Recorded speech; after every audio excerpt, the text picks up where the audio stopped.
Segmen baru pagi ini di sebalik nama satu segmen kami bawakan untuk berbicara dengan insan-insan yang berjaya menaikkan nama mereka dan memberikan satu kelainan dalam apa juga industri sekalipun. Pagi ini bertuah sekali dalam kesibukan jadual kami dapat berbicara dengan Lisa Suryani. Assalamualaikum, selamat datang. Terima kasih sebab menjemput saya. Kalau nak kata sibuk, tak sibuk sangat sekarang. Sekarang ada sedikit slow untuk dalam tenang sikit. Tenang sikit. Tenang sikit.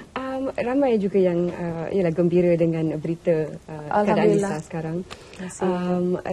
Bagaimana melalui situasi ini Lisa mengenali diri Lisa dengan lebih mendalam lagi? Itulah sampai ni jam kata orang, sampai ni jam saya masih tengah belajar lagi.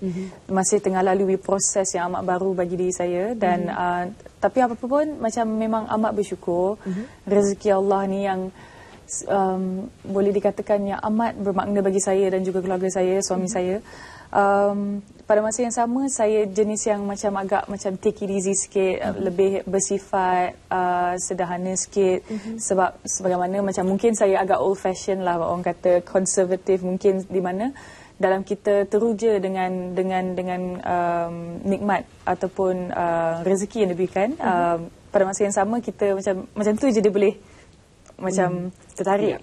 Jadi daripada situ saya okay, like so far so good. Bila orang tanya macam mana keadaan saya, saya so far so good, so far alhamdulillah. Like you know.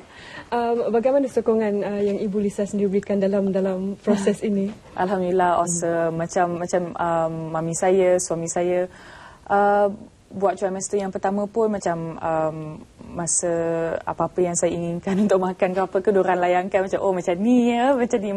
Saya memang dah manja, rupanya macam ni. Dia manja 10 kali ganda orang kata. So alhamdulillah, it's been nice and well, and buat masa ni pun nampak gayanya pun saya tengah seolah-olah menambah sikit tenaga. Boleh rasa I feel a lot better lah kalau nak dibandingkan. Ya, Alhamdulillah. Kita nak retract ataupun langkah beberapa, ambil beberapa langkah sebelum ni. Kalau Lisa tengok balik, mula-mula penampilan Lisa dalam bidang industri, apa yang terfikir dalam fikiran Lisa sekarang? I mean, looking back, joining the dots, boleh fikir balik macam mana mula-mula dalam bidang industri dulu kan? Apa yang terfikir dalam fikiran Lisa sekarang? Macam mana pengalaman tu mengubah diri anda ataupun membentuk jiwa anda sekarang? Lisa rasa ada banyak benda yang Lisa rasa yang amat orang kata it's something yang that it tends to feel like I'm bearing more than I can chew. Okay, contohnya bila kita dalam industri ini, walaupun niat saya di sini adalah untuk belajar dan juga untuk meraih mendapatkan rezeki, tapi secara tak langsung kita akan dikenali. So bila bila kita dikenali dan beberapa aspek-aspek yang kehidupan kita yang berlaku pada diri kita yang lebih bersifat personal dan sebagainya, di luar kawalan kita sikit, di mana it's kind of out there kan. Jadi benda macam tu bagi diri saya yang kadang-kadang saya rasa okay, like overwhelming sikit untuk diri saya. Tapi other than that, saya cubalah untuk belajar keadaan baru kita seperti social media dan sebagainya, untuk saya berfikir panjang sebelum saya buat apa-apa. Contohnya nak post ke, nak cakap apa ke, saya cuba untuk berfikir lebih panjang. So nak kata impact yang ada pada diri saya, mungkin kerana ini adalah mungkin daripada sini awak boleh derive lah, that okay, I have a very private and shy perangai sebenarnya, tapi it's inevitable lah bila kita dalam dunia entertainment dan seni ni,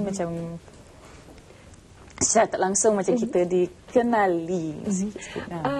Sebelum kami bersiaran tadi, sebenarnya sempat berborak tentang media sosial dan juga impactnya. Macam Lisa berapa followers sekarang di Instagram dan Twitter dan sebagainya.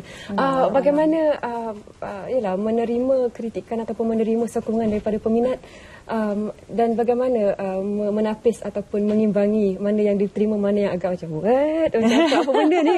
Jadi macam mana pengalaman Lisa sendiri? Alhamdulillah, kalau nak dibandingkan komen-komen yang positif, yang tu skalanya amat lebih lah kalau nak dibandingkan dengan mereka yang mengkritik ke ataupun memberikan pendapat mereka yang mereka amat rasakan bernas dan sebagainya. Saya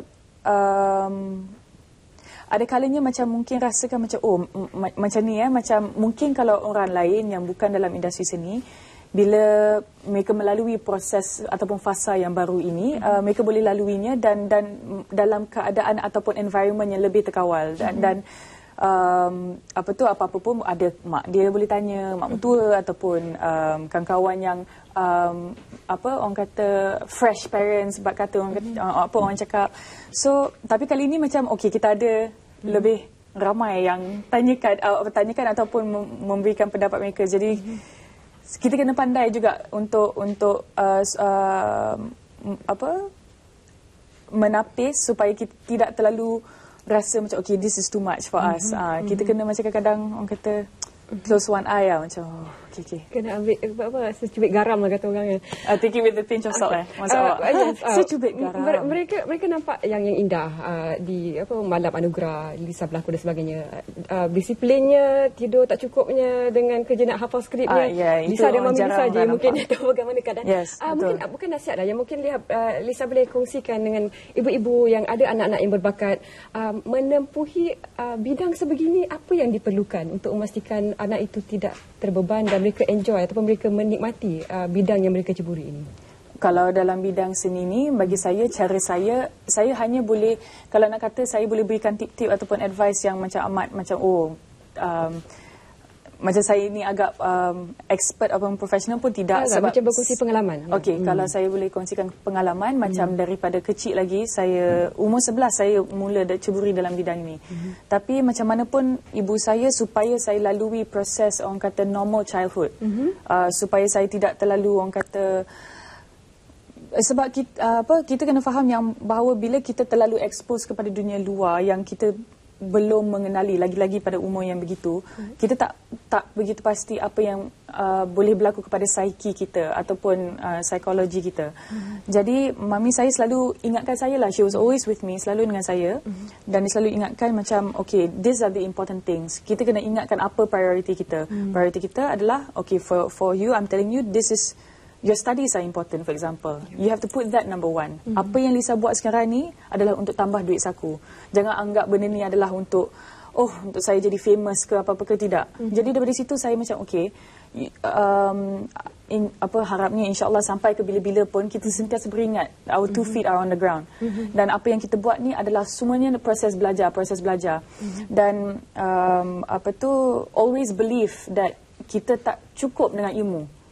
Dan macam arwah daddy saya selalu cakap, you are always metaphorically speaking, secara metaforanya kita macam sponge, always have to absorb information and all that. So just take it that way rather than macam it's about being out there, it's about the glitz and the glam ke apa tidak, because we must work hard to succeed.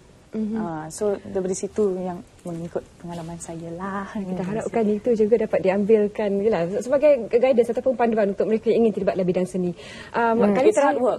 Kali terakhir saya interview Lisa bila Lisa di jurucakap satu produk Garnier, tak silap saya. Bagaimana pengalaman menjadi jurucakap ni memberikan satu pengalaman baru dalam hidup Lisa?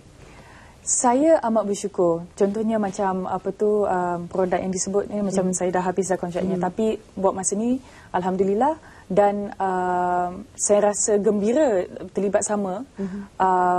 Adalah rezeki saya di mana saya menjadi duta kepada Marigold Pale Fresh contohnya.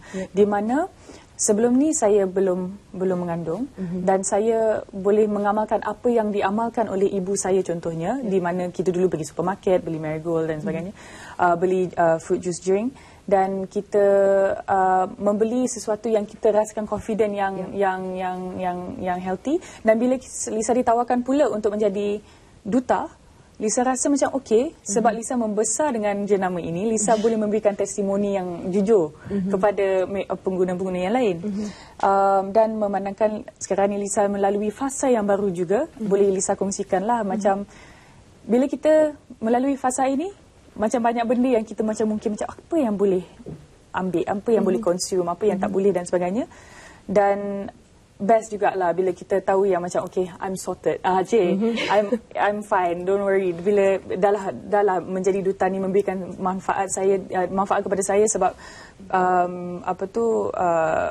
I study the product or rather macam I study macam what is it about dan sebagainya. So I feel confident to take it while I'm going through this new phase lah. Dan kami doakan yang terbaik untuk Lisa Suryani dan kita harapkan terima kasih sebab rasa macam sekejap sangat dapat berborak dengan Lisa. Itulah, tak apa, nanti kita sambung. Dah lepas kad. Terima kasih Itulah. Lisa. Dan kami doakan yang terbaik untuk anda juga keluarga. Dan kami tak sempat bacakan soalan Facebook, tapi tak apa, mungkin kita kena jemput Lisa lagi sekali di studio. Mungkin. Ada ke soalan?